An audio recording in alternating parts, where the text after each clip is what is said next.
We now go to the gentleman from Utah, Mr. Chaffetz. And thank you, Chairman. I would say to the ranking member, Mr. Cummings, who I have the utmost respect for in every way, shape, or form, I totally concur with you. We, too, just like the ARB, should have unfettered access to all the information, all the witnesses, and all the documents. We as a committee should stand up for ourselves and demand that all the unclassified documents be released so we all can look at them at the same time, at the same thing. So, Would the gentleman yield for 5 seconds? Sure. I agree. And yield back. Thank you.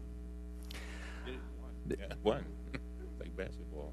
Mr. Nordstrom, it's pretty clear to me from the October hearing that there were a number of security recommendations that you wanted to see done on the ground. At any time during your service there, did you ever get everything that you wanted? Were the recommendations that you were making forward, were you actually able to implement those security recommendations? Very few of them. Very few of them. Mr. Hicks, is it fair to say that the people on the ground trying to make the security decisions, that they were not able to get the resources, they weren't able to fortify the facility, they didn't have the personnel that they requested? Is that fair to say? Yes, it's fair to say. When I saw Secretary Clinton 4.5 months after the attack in Benghazi testify before the United States Congress that she didn't make the security decisions, you made the security decisions, Mr. Nordstrom. You're the regional security officer on the ground. You are the chief security person. You're the ones that made the security decisions. True or false? The response I got from the regional director when I raised the issues that we were short of our standards for physical security was that my, quote, tone was not helpful. So true or false? The security decisions on the ground in Libya were made by you. I would have liked to have thought, but apparently no. Mr. Hicks, when you heard and saw that, did you have a reaction to it? What's your personal opinion? When I was there, I was very frustrated by the situation, at times even frightened by the threat scenario that we were looking at relative to the resources we had to try to mitigate that threat scenario. And to the leadership of this committee on both sides of the aisle, I find it stunning that 4.5 months after the attack, Secretary Clinton still has the gall to say, it wasn't us, it was them.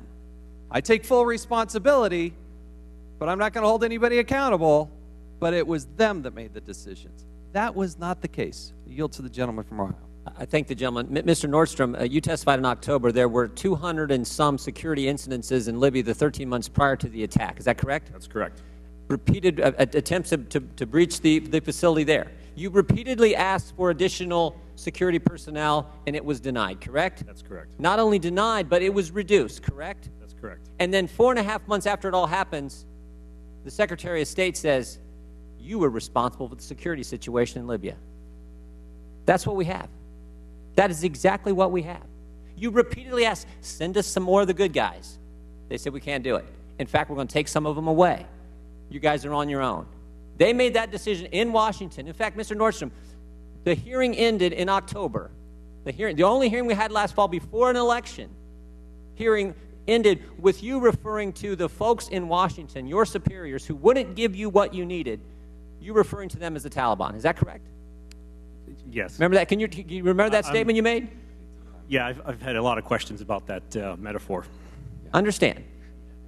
But for them to say now you're responsible for the security situation flies in the face of fact. I yield back to the gentleman. I thank the gentleman. Mr. Chairman, one of the things I see in the Accountability Review Board, page 37, that I just find, first of all, I want to highlight, quote, Embassy Tripoli staff showed absolute dedication and teamwork in mobilizing to respond to the crisis with the DCM, and then it goes on there, naming you specifically for your heroism and for your work. That's what I saw. I could see it in your eyes, and I could see it in the others. God bless you for the great work that you did.